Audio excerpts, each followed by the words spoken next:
के बाकी नहीं है। हनुमान जी बैठे थे। हनुमान जी का वाल्मीकि महामुनि ने राम के जन्म के 10,000 वर्ष पहले रामायण तो लिखी, लेकिन ये कभी कभी झूठ भी बोल देते हैं। हनुमान जी से रहा नहीं गया। महाराज आप झूठ क्यों बोलते हो? आप लंका तो नहीं गए ना?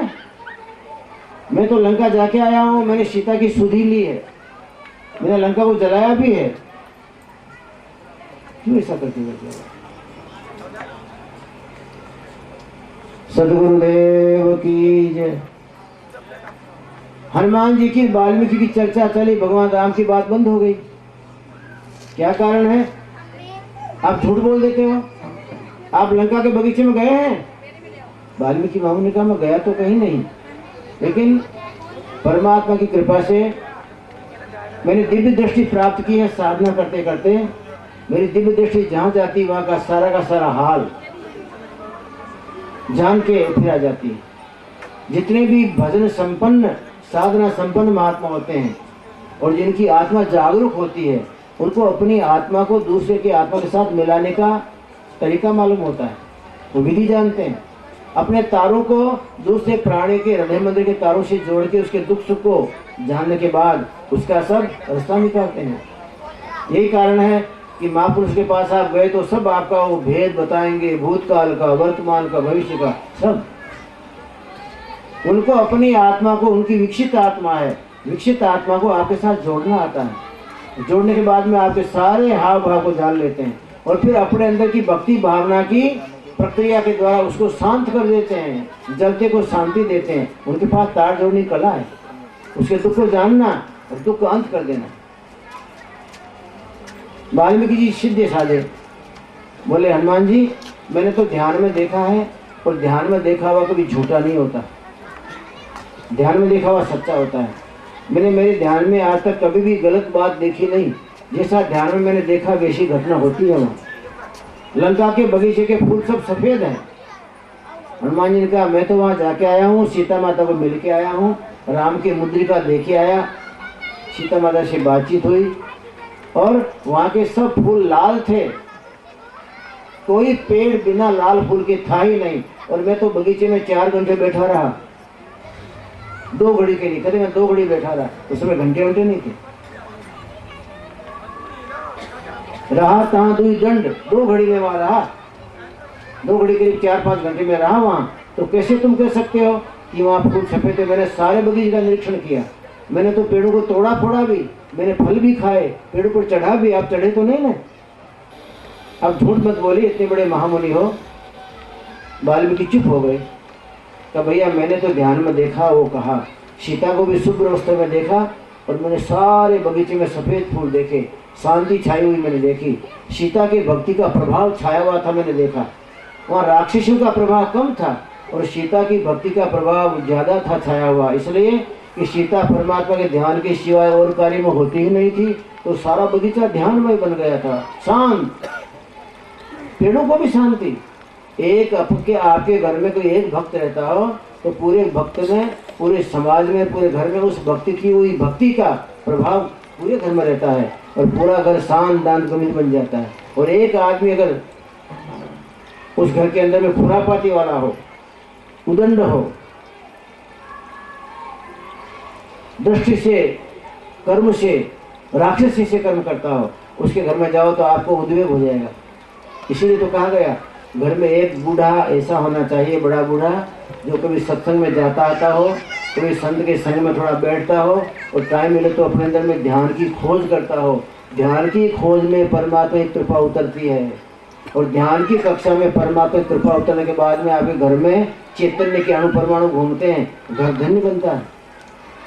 इसीलिए कहा भी जाता है कि भैया टाइम मिले थोड़ा रामायण का पाठ किया करो, घर में भागवत का पाठ, गीता के श्लोक बोला करो। आपको टाइम हो तो महाराज की वाणी का एक दोहा से दूसरा दोहा। बोले वाणी तो नहीं पढ़ते हैं, लेकिन महाराज की तिथि के ऊपर चले जाते हैं पंजाब कोट।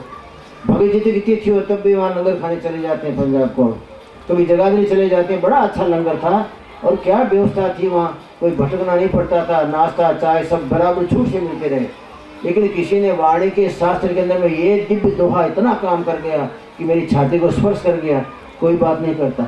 मैं सबसे मिला जगाधरी जाके आए और मैंने ध्यान भी किया कि कोई कहता है कि वाणी पड़ी गई, उस वाणी के अंदर में ये जो दोहा रहा महाराज का, इस दोहे ने मेरे जीवन के कपाट खोल दिए।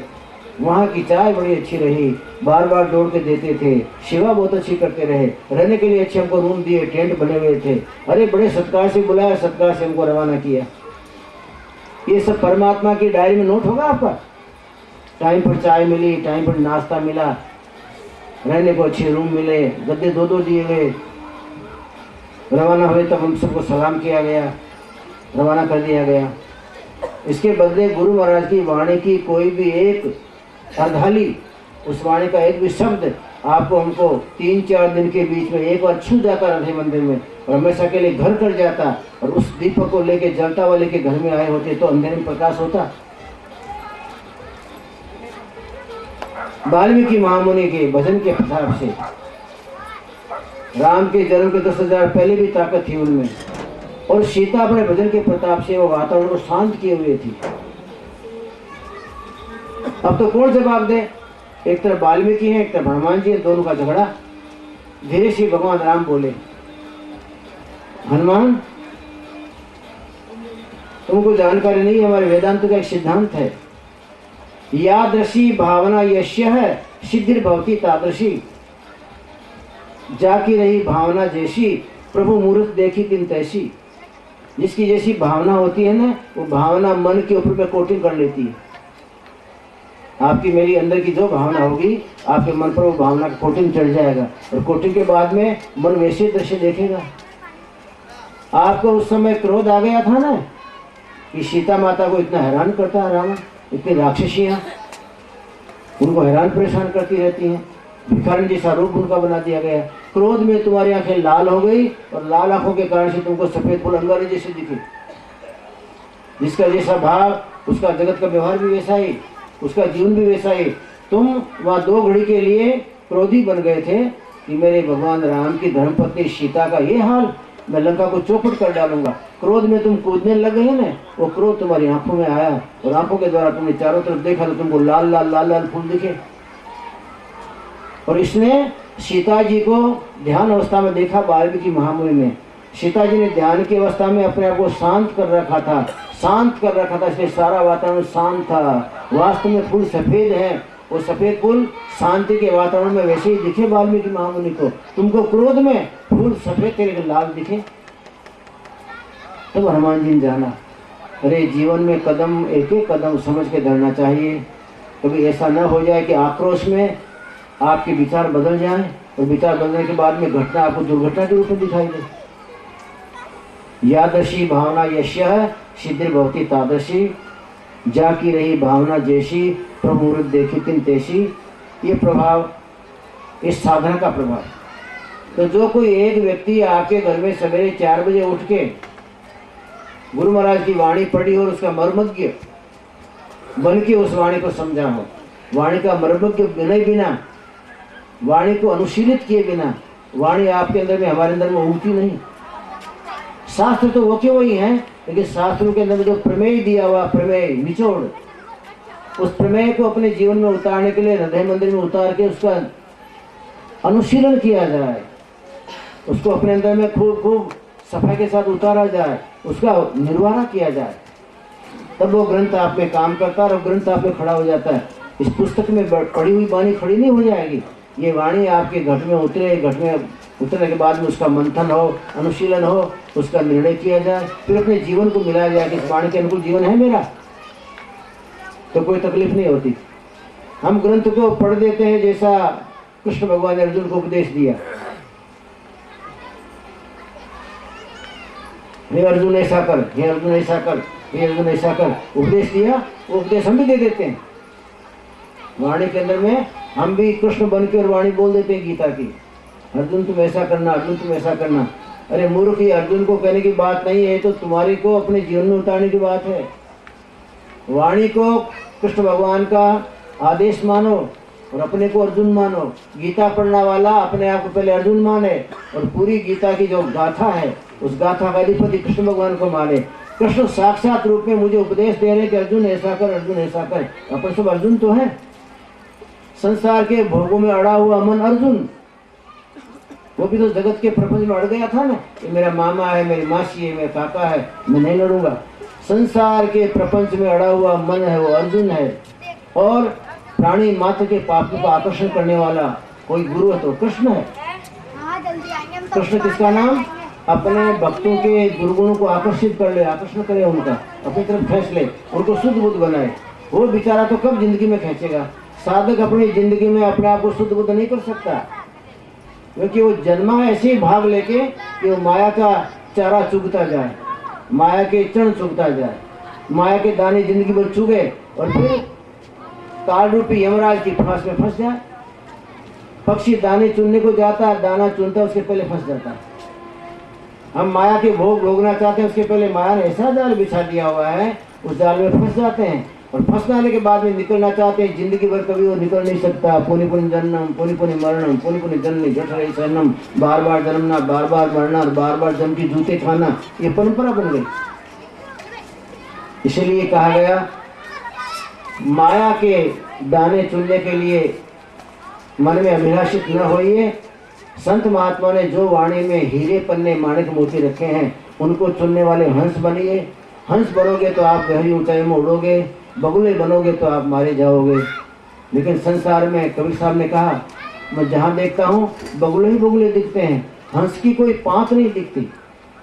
हंस तो कहीं मानसरोवर के तालाब में एक आधा हंस कहीं मिलता है, और बगुले तो दुनिया भर के ढेर बुगलेते हैं।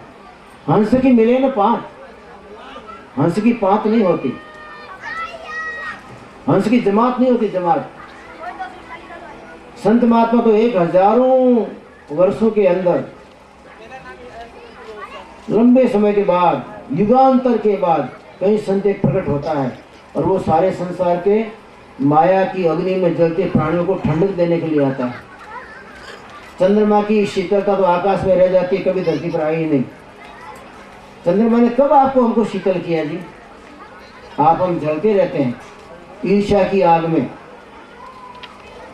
आप हम जलते रहते हैं अपूर्ति की आग में। जितना चाहिए उतनी पूर्ति नहीं हो रही घर में, जितना खर्चा है उतनी आमदनी है ही नहीं। उस आग को बुझाने में चंद्रमा कहाँ शीतलता दे पाया? उसी ठंडी शीतलता की चंद्रमा की कहीं दाने वाली चांदनी में सब जलता है, जगत कहाँ नहीं चल रहा। संत उस जलते प्राणी को ठंडक देता है। शीतल चंदन चंद्रमा उससे शीतल संत। चंद्रमा को शीतल कहा गया, चंदन की लकड़ी को, चंदन को ठंडा कहा गया। कबीर साहब कहते हैं उससे 10 गुना संत शीतल है। शीतल चंदन चंद्रमा उससे शीतल संत, उससे शीतल संत जगत की ताप बुझावे। जो कोई आवे जलत ताहि मृदु बचन सुनावे। शील ज्ञान वैराग नाम की दात चलावे। दात देते हैं शील की, ज्ञान की, वैराग की। शील ज्ञान वैराग नाम की दात चलावे। जो कोई आवे जरत ताहि मृदु बचन सुनावे। पलट उदास में क्या कहूँ वो करे पाप का अंत। और शीतल चंदन चंद्रमा पर उससे शीतल संत। जन्म जन्मांतर के पापों का अंत कर देना उनका ध्येय है। साधु के पास आप गए तो उसके जन्म जन्मांतर के पापों का नाश हो जाएगा, उनका ध्येय ऐसा। ध्रुव ने कहा नारद जी को, बाप जी आपने मुझे अपनाया तो है, लेकिन मैं तो दैत्य का बालक हूँ, मैं राक्षस का बालक हूँ। आपने मुझे कहाँ अपना लिया, मुझे कहाँ दिव्य नाम दे दिया आपने, मुझे कहाँ साधना सिखा दी। कोई भले घर का बालक हो, ब्राह्मण का राजकुमार हो। नारद जी हंसने लगे। नारद जी ने कहा प्रहलाद, आत्मा कोई दैत्य नहीं होती, आत्मा कोई राजकुमार नहीं होती, आत्मा कोई ब्राह्मण नहीं होती।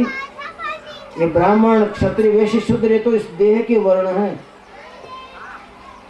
आत्मा के वर्ण नहीं है। आत्मा तो हमेशा साधु होती है। आत्मा का कोई जातिवाद का भाव नहीं, आत्मा कोई रूप नहीं, रंग नहीं, आत्मा की कोई जाति नहीं। आत्मा का स्वभाव है, वो स्वभाव है परमात्मा की तरफ खींचना, परमात्मा की तरफ खींचना। आपका स्वभाव है जलाओ तो लपट उसको आकाश में जाएगी, ज्योति आकाश में जाती है।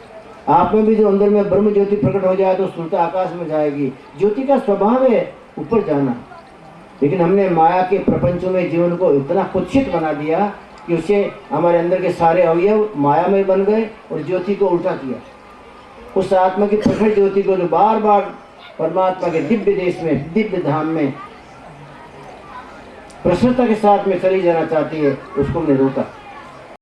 और रोकने के बाद में माया को सौंप दिया। माया तुमको जब इच्छा हो तब इसको जन्माओ, जब इच्छा तब इसको मारो, गधा बनाओ, घोड़ा बनाओ, कुत्ता बनाओ। आपने अपनी दिव्य आत्मा को उसको सौंप दिया, तो देते तो अपने हुए। प्रहलाद काय का देते हुआ? प्रहलाद ने अपनी आत्मा को गुरु जी को सौंप दिया। बाप जी मेरा जीवन आपको अर्पण, आपको जो बोध देना हो, जो मुझसे करवाना हो करवाइए। और हमने हमारी आत्मा को माया को सौंप दिया, प्रपंचियों को सौंप दिया, ढोंगियों को सौंप दिया, जो आपको हमको पत्थर चटवाते रहे, आपको हमको जगत में घुमाते रहे। उस तीर्थ में जाया हो, उस तीर्थ में जाया हो, जगत में घुमाते रहे, पत्थर हमसे चटवाते रहे और सिर धरती के ऊपर में धूल में डलवाते रहे। उनको सौंपा जीवन, सत्यानाश होगा। धन्यवाद उस प्रहलाद को, भले दैत्य का बालक रहा लेकिन उसने अपनी आत्मा को गुरु को सौंप दिया। आप ही मेरे कर्णधार हैं। गुरु कुम्हार, शिष्य कुंभ है, गड़गड़ काटे खोट। मेरे में खोट है ना, आप निकालिए। दूसरा मेरे खोट कौन निकालेगा? नारद जी ने उस दैत्य बालक को सर्वोपरि भक्त बनाया। सारे भक्तों का शिरोमणि प्रहलाद। प्रहलाद का दर्जा ध्रुव से भी आगे है। ध्रुव तो राजा का बालक था, प्रहलाद दैत्य का बालक था, लेकिन उसका दर्जा ध्रुव से भी आगे है। इसलिए आगे है कि ध्रुव भक्ति करने गया कामना के साथ। मैं इस बाप की गोदी में नहीं बैठूंगा, मैं उस बाप की गोदी में बैठूंगा जिसकी गोदी में बैठने से ब्रह्मांड का राज मिल जाता है। ये राज क्या? और उसको माँ के वचन के बाण लग गए थे, वचन बाण से बिंद गया था। इसलिए एक घटना घटी, उस घटना से प्रेरित होकर ध्रुव चला गया था।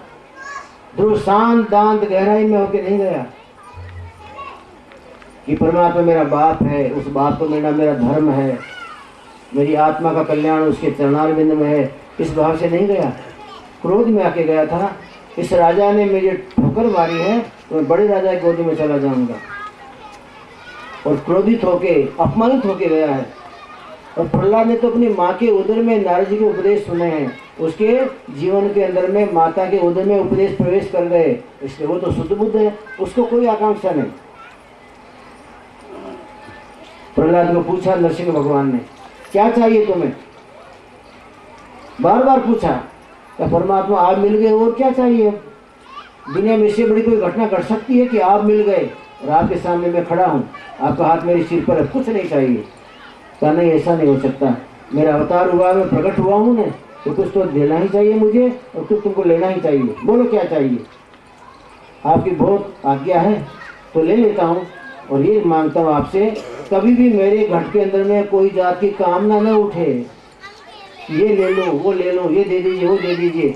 मेरे अंदर में भीख मांगने की वृत्ति कभी न उठे महाराज। सपने में भी भगवान ने कहा क्या दें तुमको, बोलो। कोई तरह की मांग नहीं होनी चाहिए मेरे जीवन में।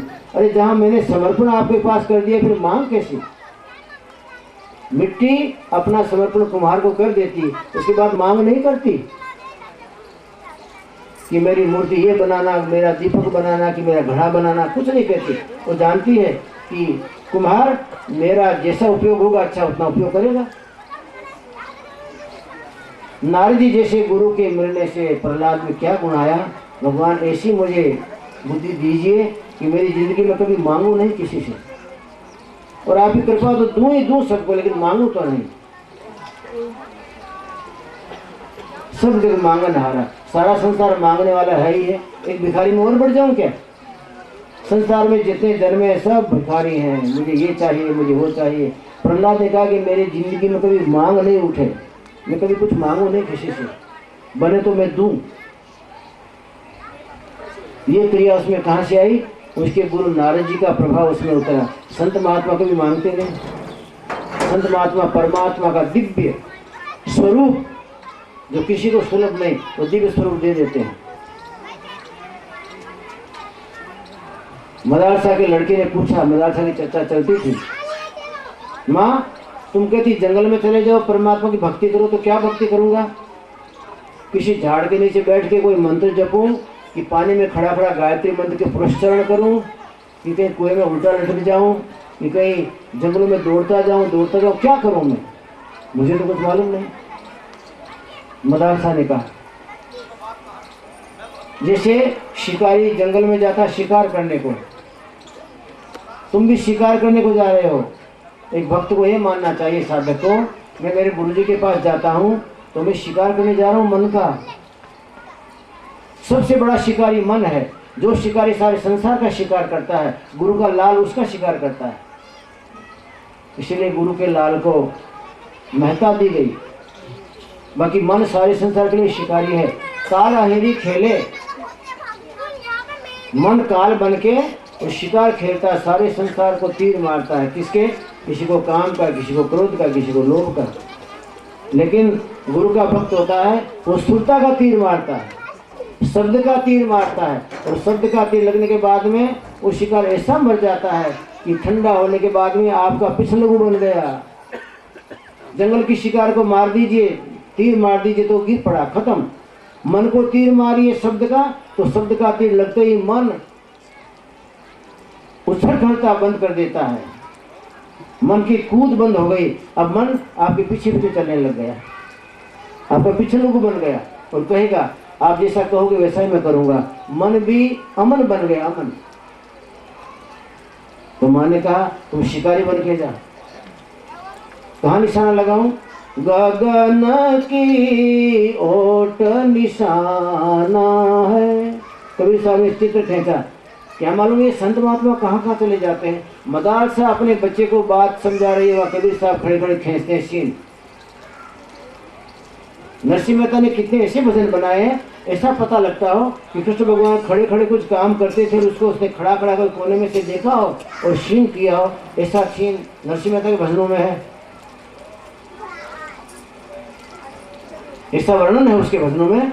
अपना दिमाग काम नहीं करता कि जैसे किसी घटना को नरसिंह मेहता छुप के देख रहा हो, और छुप के देखते देखते नरसिंह मेहता लिखा है। एक दिन नरसिंह मेहता लिखता है भजन में कि दोपहर के टाइम में भगवान कृष्ण गाय चराने जब गए, इसके पहले बछड़े चराते थे छोटे बालक, तो सब और भी उनके सखा लोग और भी गोप छोटे छोटे बच्चे अपने अपने बछड़े लेके आते थे। सब अपने अपने भोजन अपने घर से लेके आते। भगवान भेदभाव को मिटाने के लिए एक बहुत बड़ा पत्ता रख देते सबके बीच में, केले का, उसमें सब अपना अपना भोजन डालो, सब अपना भोजन डाल देते। और डालने के बाद में एक साथ करके खाते। किसी ने कहा महाराज ऐसा क्यों करते हो? किसी की माँ ने अपने बच्चे के लिए भोजन अच्छा रुचि से बनाया हो, मेरा बच्चा ही खा, और आप उसको आप मिला के जुड़ा के उसकी माँ का ममत्व खत्म कर देते हो। तो अच्छा भाई, कल से ऐसा करेंगे, अपना अपना भोजन अलग रखो, और मुझे जिसकी इच्छा होगी उसका भोजन मेरे साथ मिला के खाऊंगा, तुम अपना अलग खाना, मुझे तो मेरा ही खाना आता है। एक सखा था और गोप ने अपने घर में जाके कहा माँ अपने घर में तो कुछ है नहीं, अपनी गाय का दूध सारा का सारा मथुरा बेच देना पड़ता है, अपने घर में कुछ साधन नहीं है, तुम न दूध जमाती हो न दही बनाती हो, तो आज भगवान मेरा ही ले लेंगे। मेरे से ज़्यादा प्रीति उनकी है, गरीब पे ज़्यादा भाव रहता है उनका, इसलिए मेरी हंडिया में दही नहीं तो छाछ तो डाल देना। अरे लड़के तुमने देरी से कहा, छाछ तो सवेरे 4 बजे माताएं अपने घरों में बना के बांट देती हैं, 4-5 बजे छाछ खत्म हो जाती है। अब तुम बोलता है किसी घर गई माता तो कहा भाई छाछ तो आज खत्म हो गई, तुम अभी क्यों आई 9 बजे? किसी ने कहा तुम अभी क्यों आई, कल आना। एक माँ ने कहा भाई छाछ तो है लेकिन 8-7 दिन की खट्टी पड़ी हुई है, कि वो दे दो ना, कोई बात नहीं। 8 दिन की खट्टी छाछ हो, माता लेके आई, लड़का खड़ा है, अरे माता मेरी गायें चली गई, मेरे बछड़े चले गए, कृष्ण भगवान सबको लेके चले गए, और कहा कि तुम जल्दी आना। तो कहा भैया छाछ नहीं मिली, हंडिया में छाछ 8-10 दिन की है, वो दी है मेरे को, तुम ले आए, तुमने कहा तो क्या करूं। तो भोजन का टाइम हुआ, भगवान ने कहा आज ये मंद गोप है, बड़ा उनका नंद गोप था, दूसरा छोटा मंदगोप। मंदगोप का भोजन मेरा भोजन एक बनेगा। उसने विचार किया, अरे मेरे साथ तो 8-10 दिन की खट्टी है, अच्छे अच्छे भोजन सब लेके आए, उनके साथ मिलाइए ना। मुझसे बोला नहीं, लेकिन मन में विचार किया। भगवान ने कहा, ले आते हैं जो तेरी माँ ने दिया, आज अपन दोनों अपना मिलाएंगे, भले अलग अलग खाएं। पत्ता लंबा कर दिया गया, उस पर डाला भगवान ने अपना, लेकिन उसने बेचारे ने डाला नहीं। उसने कहा कि डालूंगा, एक खट्टी छाछ हंडिया को मुंह के पास ले जाते, एकदम खट्टी दुर्गंध आएगी, भगवान फेंक देंगे, तो अच्छा नहीं। इसलिए भगवान दौड़े तो मैं खुद पीने लग गया। पीते पीते पूरी हंडिया पी गया। तो भगवान मैं तो पी गया छाछ, कि कहीं भगवान जानने लगे खट्टी है। लेकिन जल्दी जल्दी में उसके मुंह से थोड़ी छाछ ऐसे बहने लगी। भगवान ने उसको पकड़ा, माथा और उसका दूध आजू बाजू के होठ चाट लिए। भागवत में लिखा हुआ, उस मंदगोप को पकड़ के और उसके होठ वोट चाट लिए। अरे तेरी माँ ऐसी छाछ तेरे लिए बनाती है, मैं आज तक जन्म लेने के बाद में ऐसी मीठी छाछ मैंने कभी खाई ही नहीं। तेरी माँ को बोलना कल मैं छाछ खाने तेरे घर आऊंगा। निष्कपट जीवन इसका नाम। निष्कपट होगी जिए, वही गगन की ओर निशाना लगा सकता है। गगन की, और ये सीन कहता है नरसिंह मेहता ने, मैंने पढ़ा है। ये नरसिंह मेहता एक घटना कब देख लिया होगा कि वो पूरी हंडिया पी गया और उसके पीते पीते जल्दीबाजी के अंदर में होठ के दोनों किनारों से वो छाछ की धारा बही। भगवान ने कहा, बदमाश सब पी जाएगा क्या, इतने में तो पी गया। तो दौड़ के उसके होठ दोनों चाट लिए। इसकी घटना के बाद में शायद मैं समझता हूँ ऐसी घटना दुनिया में कभी नहीं बनी होगी कि गरीब के बच्चे के होठ एक जगत का जगदीश चाट ले। एक सहनसा भिखारी जो पड़ा हो नली के पास, गंदे नाले के पास, उसके होठ को भी चाट लेगा। ये कृष्ण ही कर सकते हैं, संत ही कर सकते हैं ऐसा। आज दुनिया इसीलिए जैसे कृष्ण कहती है, जीवन कैसा था। गगन की ओट निशाना है। मैं ज्यादा नहीं बोलूंगा, टाइम हो गया। आपने समझा होगा कि ये जो गगन दिख रहा नहीं, गगन, इसके ओट में कोई निशान होगा। जंगल में जाते हैं तो शिकार कभी पेड़ की ओट में आ जाता है, कभी शिकार किसी खड़क पत्थर खंड खड़ा हो, उस पत्थर के खड़क के पीछे आ जाता है। कभी शिकार किसी खड्डे में उतर जाता है, खो में उतर जाता है। तो सब कहते हैं गगन की ओर में निशाना है। ये गगन आपका नहीं, आपके हृदय मंडल में गगन है। गगन में मगन है, उसी की लगन है। जिसको गगन में मगन होना आ गया, मस्ती लेना आ गया, उसी की लगन पहुंचेगी ठेठ, बाकी नहीं पहुंचने वाले। गगन की ओर निशाना है। हे भक्तों, साधकों, समझना हो तो समझ लो, निशाना मारना हो तो वहां मारो जो शिकार आपको गगन की ओट में छिपा हुआ है। गगन की ओट निशाना है, बाएं चंद्र दाहिने सूरज, उनकी बीच छिपाना है। गगन की ओट निशाना है। निशाना कहाँ मारना? बाएं तरफ चंद्रमा है, दाहिनी तरफ सूर्य है। इससे मतलब हुआ कि बाएं तरफ है वो चंद्र नाड़ी है और दाहिनी तरफ है वो सूर्य नाड़ी है। दोनों नाड़ियों के बीच में सुषुम्ना है, उनके बीच में छुपाया हुआ सुषुम्ना में ध्यान करो, वहाँ निशाना मारो। अगर आपके पास में गुरु की कृपा से आपको शब्द का तीर मिला है, शब्द का तीर मिल गया कहीं से कृपा करके उनकी दया से, तो अपने तन को धनुष बनाओ, सुरता को उसकी डोरी बनाओ और खींचने के बाद में शब्द को तीर बनाओ। शब्द का तीर मारोगे तभी काल रूपी महान भयंकर शिकार मरेगा, वह नहीं मरने वाला।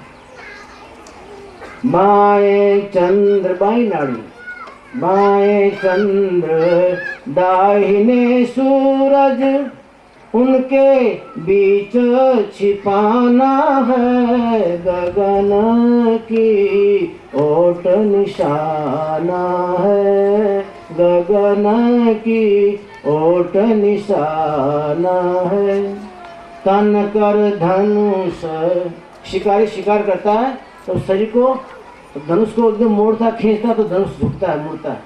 इसी तरह परोपकार में अपने तन को घिसो, अपने शरीर को मोड़ो, कभी झुको किसी गरीब के लिए। इस शरीर को अकड़ाई में खत्म कर डाला लोगों ने। तन कर धनुष, तन को तानो, तान तान के किसी गरीब के सहायक बनो, किसी के भले के लिए जीवन घिसो तो परमात्मा की डायरी में नोट होता है इसने घिसा। अपने लिए तो सब करता है, कुत्ता भी तो पिल्ला को चाटता है, दूसरे के लिए कोई नहीं मरता। तन कर धनुष सूरत की डोरी, शब्द का बाण लगाना है, गगन की ओट निशाना है। एक साधक को शिकारी बनना चाहिए। मदार सा माँ बच्चे को सिखा रही है। ये बात कबीर साहब ने कहाँ छुपे छुपे देख लिया और उसकी आख्या की मैं से बताया कि लड़का ऐसे करना, जंगल में जाना, शिकारी बनना। लेकिन ईड़ा पिंगला दोनों जैसे शुरू होती है, उनके बीच में बिंदु में त्रिकुटी के महल के अंदर में जहाँ चेतन है उसके शब्द का निशान मारो। जिस तरह से मधुमक्खी का छत्ता होता है, शिकारी उसमें तीर मारता है, तीर मारते इसमें से मध टपकने लग जाता है। ऐसे ही त्रिकुटी के अंदर में परमात्मा की ज्योति विद्यमान है, वहाँ चंद्रामृत झरता रहता अमृत, उसमें जैसे शब्द का तीर लगा नहीं, आर पार निकला नहीं, जैसे मधुमक्खी के छत्ते में से शहद बहता है, ऐसे चैतन्य बरसने लग जाता है, अमृत बरसने लग जाता है। और नीचे बराबर उसके नीचे खड़े होके सुरता को बराबर उसके नीचे रखो तो सुरता के ऊपर में अमृत टपकने लग जाएगा। शिकारी को पीना होता है शहद तो ऊपर नहीं चढ़ता, पेड़ पे तीर मार के बराबर जहाँ टपकता है उसके नीचे खड़ा हो जाता है। अब ये पता लगाए आपकी सुरत बराबर नीचे खड़ी है, त्रिकुटी के बराबर नीचे खड़ी है कि मामी के पास खड़ी है कि मासी के पास खड़ी है, दुनिया के झगड़ों में खड़ी है, प्रपंच में खड़ी है, इज्जत बनाने में खड़ी है, अपनी वाह वाह के लिए खड़ी है। जो वहां खड़ा होगा बराबर और तीर लगेगा शब्द का तीर लगते ही वहां से चंद्रामृत बरसेगा, बरसने के लिए जो नीचे रहा उसी को टप टप करके बूंद मिलेगा। गगन गुफा के बीच अमी झर लावनी, टोपन चुवे बूंद पीवे एक सांपने। वो सांपनी एक नीचे है उसके, माया रूपी सांपिन बराबर नीचे खड़ी वो अमृत पी जाती है। अमृत आपके बाप का और पीती है नागिन, माया रूपी नागिन पी जाती है। उस माया रूपी नागिन को मारने के बाद में उसकी जगह आप खड़े होइए बराबर निशाना लेके, दूसरे निशाने छोड़ दीजिए, वो कुछ काम के नहीं। गगन गुफा के बीच अमी झर लावनी, टोपन चुवे बूंद पीवे एक सांपनी, सांपनी दीना मार अमृत हम पिया है। कहे कबीर गुरु कृपा से हम तो जुगन जुग जिया है। इसी गुरु ने कृपा की कि वो अमृत पीने के लिए ठिकाना बता दिया कि वहाँ खड़े हो जाना। वो निशाना बराबर मैंने उनकी कृपा से जान लिया और मेरा चित्त, मेरी चित्त की वृत्ति और कहीं नहीं जाके बराबर उसके साथ लगी रही, शब्द के साथ। शब्द में श्रुति लगी रहेगी तो आपका निशाना बराबर ठिकाने वहाँ है। और 5 मिनट के लिए दुनिया में गई तो पी जाएगी नागणी, फिर मामला गड़बड़। तन कर धनुष सूरत की डोरी, शब्द का बाण लगाना है, गगन की ओट निशाना है, गगन की ओट निशाना है। तन मन घाव लगे हैं सबद के, नहीं घाव पिछाना है। तन में मन में सब में शब्द के बाण लग जाते हैं, बिल जाता पूरा तन मन गुरु के शब्दों के बाण से, लेकिन घाव नहीं दिखते। नहीं, घाव दिखाना है। तन में मन में सब जगह अपने गुरु के बैण तन में मन में बैण में सब जगह बस जाए, लेकिन उसका घाव दिल का वही जाना, कोई जान नहीं सकता। ऐसा लगाना चाहिए प्रेम, ऐसा स्नेह कि गुरु की स्मृति, उनके द्वारा दिया गया निर्मल चैतन्य का बोध शरीर में ऐसा रम जाए, उसके लिए तड़फन उठे, घावित हो जाए, उसके लिए पागल बन जाए। और घायल बनने के बाद में दुनिया घाव न देख सके कि यहाँ लगा वहाँ लगा, कलेजा बिंद गया तो दुनिया क्या जानेगी। तन मन घाव लगे हैं सबद के, कोई घाव न जाना है, गगन के ओट निशाना है। कहे कबीर सुनो भाई साधो, जिन लागा तिन जाना है, गगन की ओट निशाना। जिसको लगा हो जानता है, लागी लगी सुई जानी और क्या जाने फिर। मीरा के प्रभु गिरधर नागर साला सकल शरीर, मेरा सारा शरीर साल दिया गया, छेद दिया गया। लेकिन जिसको लगा वो मीरा मैं ही जानती हूँ। घायल जीव में भटक रही, मेरी कोई न जाने पीर, मैं घायल होकर घर घर भटकती हूँ। मुझे मेरा प्रीतम मिलाओ, मेरा प्रीतम मिलाओ, कोई नहीं जाने पीर, मेरे पीर को कोई नहीं जानता। मीरा की जो पीर मिटेगी, ये सब जल जाए शरीर। इस तरह घाव घाव में मेरे तीर लग लग के मेरे सारा शरीर जब जल जाएगा परमात्मा के नाम पे, तब शायद परमात्मा मिलेंगे क्या। इतनी मीरा अधीर हो गई थी। घाव लगे मोरे तन में मन में, कोई नहीं जाने पीर, मेरी पीर को कोई नहीं जानता। कहे कबीर सुनो भाई साधो, जिन लागा तीर जाना है। जिसको लगा है वो बाण, शब्द का तीर जिसको लगा है, जिसने अपने तन को मोड़ के तोड़ के धनुष बना लिया हो, और जिसने अपने सुलता की डोर धनुष को बांध दी हो, बाहर से भटक लिया हो, खींच लिया हो, और उसके बाद में बराबर सीधा खड़ा हो गया हो, सुलता का तार सीधा वहाँ जाए, वृत्ति हिले डुले नहीं। चलायमान वृत्ति वाले कुछ नहीं मिलने वाला, धूल मिलेगी और कुछ नहीं मिलेगी, जन्म जन्म की पीड़ मिलेगी। और बाकी शब्द की साधना वाले को इसी जिंदगी में तृप्ति मिलेगी। परमात्मा कृपा करे आप सबकी जिंदगी में सच्ची साधना आपको समझ में आ जाए, सच्ची साधना के ग्राहक बने, और प्रपंच में न फंस के अपने चित्त की वृत्ति को, सूरज की डोर को खींच के ले आइए, और बराबर गगन मंडल के ठिकाने में कभी मौका मिले तो ध्यान की कक्षा में खड़े होइए, और गुरु कृपा करेंगे। जिसने बूंद गिर गई तो जीवन धन्य धन्य बन गया, बाकी जीवन धूल बन गया। परमात्मा की कृपा आपके ऊपर उतरे। इसी शुद्ध भाव के साथ विराम। बोले सद्गुरुदेव महाराज।